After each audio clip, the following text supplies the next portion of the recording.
پیارے دوستو، یہ اس زمانے کی بات ہے جب مکہ کی فضائیں شرک کے اندھیروں میں ڈوبی ہوئی تھیں۔ ظلم و ستم کا دورہ تھا۔ طاقتور لوگ کمزوروں کو روند ڈالتے تھے اور حق کی آواز کہیں سنائی نہیں دیتی تھی۔ ایسے ہی اندھیرے دور میں اللہ رب العزت نے انسانیت کی رہنمائی کے لیے اپنے آخری نبی حضرت محمد صلی اللہ علیہ وآلہ وسلم کو مبعوث فرمایا۔ آپ صلی اللہ علیہ وسلم کی ذات سچائی، رحمت اور نور کا ایسا چراغ بنی جس نے صدیوں کے اندھیروں کو اجالے میں بدل دیا۔ یہ اس وقت کا واقعہ ہے جب حضرت محمد صلی اللہ علیہ وسلم مکہ مکرمہ میں تشریف فرما تھے۔ عرب میں ایک گاؤں تھا جس کا نام فاداس تھا۔ اس گاؤں میں رکانہ نام کا ایک مشہور پہلوان رہتا تھا۔ وہ بہت طاقتور اور شرارتی تھا۔ اس زمانے میں رکانہ کو سب سے زیادہ طاقتور انسان سمجھا جاتا تھا، کیونکہ کشتی میں کوئی بھی اس کے سامنے ٹھہر نہیں پاتا تھا۔ ہر مقابلے میں لوگ اس کی طاقت کے آگے ہار مان لیتے تھے۔ ایک دن رکانہ اپنے گاؤں کے کچھ لوگوں کے ساتھ کشتی کے بارے میں گفتگو کر رہا تھا کہ اچانک ایک اجنبی آیا۔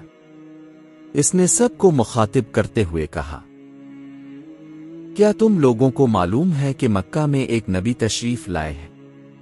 ان کا نام محمد صلی اللہ علیہ وسلم ہے۔ وہ اللہ کے سچے رسول ہیں اور ان پر آسمان سے قرآن نازل ہوا ہے۔ ان کی باتوں کو سن کر بہت سے لوگ اسلام قبول کر رہے ہیں۔ یہ سن کر لوگوں میں ہلچل مچ گئی۔ سب نے کہا، ہمیں بھی ان سے مل کر ان کی باتیں سننی چاہیے۔ رکانہ بھی سوچ میں پڑ گیا اور تھوڑی دیر بعد بولا، اگر وہ واقعی اللہ کے بھیجے ہوئے نبی ہیں تو مجھے ان سے کشتی کرنی ہوگی۔ اگر میں نے انہیں ہرا دیا تو ثابت ہو جائے گا کہ وہ صرف ایک عام انسان ہے۔ رکانہ کا ایک بیٹا تھا یزید، جو اپنے باپ کی طرح نہایت طاقتور تھا اور اس نے کبھی کسی مقابلے میں شکست نہیں کھائی تھی۔ رکانہ نے اپنے بیٹے سے کہا، میں نے سنا ہے کہ مکہ میں محمد صلی اللہ علیہ وسلم نامی ایک شخص ہے جسے لوگ جادوگر کہتے ہیں۔ میں ان سے ملنا چاہتا ہوں اور کشتی کرنا چاہتا ہوں۔ یزید بولا، ابو میں بھی اب کے ساتھ مکہ جاؤں گا، میں بھی دیکھنا چاہتا ہوں کہ وہ کون ہے۔ چند دن بعد رکانہ اور یزید مکہ کے سفر پر روانہ ہو گئے۔ لمبا سفر طے کر کے تپتے ہوئے ریگستانوں کو عبور کرتے ہوئے وہ آخرکار مکہ مکرمہ پہنچ گئے۔ لیکن مکہ پہنچتے ہی رکانہ نے اپنے دل میں ایک عجیب سا سکون محسوس کیا۔ اسے لگا جیسے مکہ کی فضائیں اللہ کی رحمت سے مہک رہی ہوں۔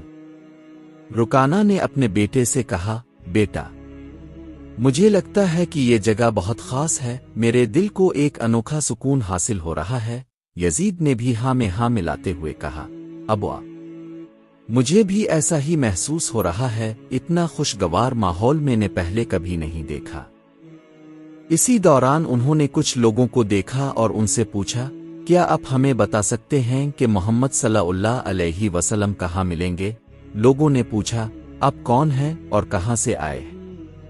رکانہ نے کہا، میرا نام رکانہ ہے، میں دور سے آیا ہوں اور ایک مشہور پہلوان ہوں۔ لوگوں نے کہا، ہمارے نبی محمد صلی اللہ علیہ وسلم اس وقت مسجد میں موجود ہیں۔ یہ سن کر رکانہ اور یزید مسجد کی طرف روانہ ہو گئے۔ جب وہ مسجد میں داخل ہوئے تو انہوں نے دیکھا کہ ایک بزرگ شخصیت نورانی چہرے کے ساتھ تشریف فرما ہے۔ ان کے چہرے پر ایسی مسکراہٹ تھی جو دل کو سکون دینے والی تھی۔ رکانہ سمجھ گیا کہ یہی وہ شخصیت ہیں جن کے بارے میں سنا تھا۔ وہ ان کے پاس گیا اور ادب سے سلام کرتے ہوئے کہا، اے محمد، کیا آپ وہی ہیں جن کے بارے میں لوگوں سے سنا ہے؟ لوگ کہتے ہیں کہ آپ اللہ کے بھیجے ہوئے رسول ہیں۔ حضور صلی اللہ علیہ وسلم نے نرمی سے جواب دیا، وعلیکم السلام۔ ہاں، تم نے درست سنا ہے، لیکن تم کون ہو اور کہاں سے آئے ہو؟ رکانہ نے کہا، میرا نام رکانہ ہے، میں اس دور کا سب سے طاقتور پہلوان ہوں۔ میں اب سے کشتی لڑنے آیا ہوں تاکہ سچ اور جھوٹ کا فیصلہ ہو جائے۔ رسول پاک صلی اللہ علیہ وسلم نے نرمی سے فرمایا، رکانہ، اللہ سے ڈرو، تمہارے جسم میں جو طاقت ہے وہ بھی اللہ ہی نے دی ہے۔ اسی عظیم رب کے سامنے جھکو، اسی پر ایمان لاؤ اور مجھے اس کا رسول مانو۔ رکانہ بولا، میں کشتی کے لیے آیا ہوں، سنا ہے اب جادوگر ہیں، اگر اب سچے نبی ہیں تو مجھے کشتی میں ہرا کر گئی۔ رسول اللہ صلی اللہ علیہ وسلم مسکرائے اور فرمایا، اگر تم اتنے اصرار سے کہہ رہے ہو تو ایک شرط پر میں تم سے کشتی لڑنے کو تیار ہوں۔ رکانہ نے پوچھا، کیا شرط ہے؟ فرمایا، اگر تم کشتی میں مجھ سے ہار گئے تو تمہیں اسلام قبول کرنا ہوگا۔ رکانہ ہنسا اور کہا، ٹھیک ہے، اگر آپ نے مجھے ہرا دیا تو میں اسلام قبول کر لوں گا۔ پھر کشتی کے لیے میدان مقرر ہوا۔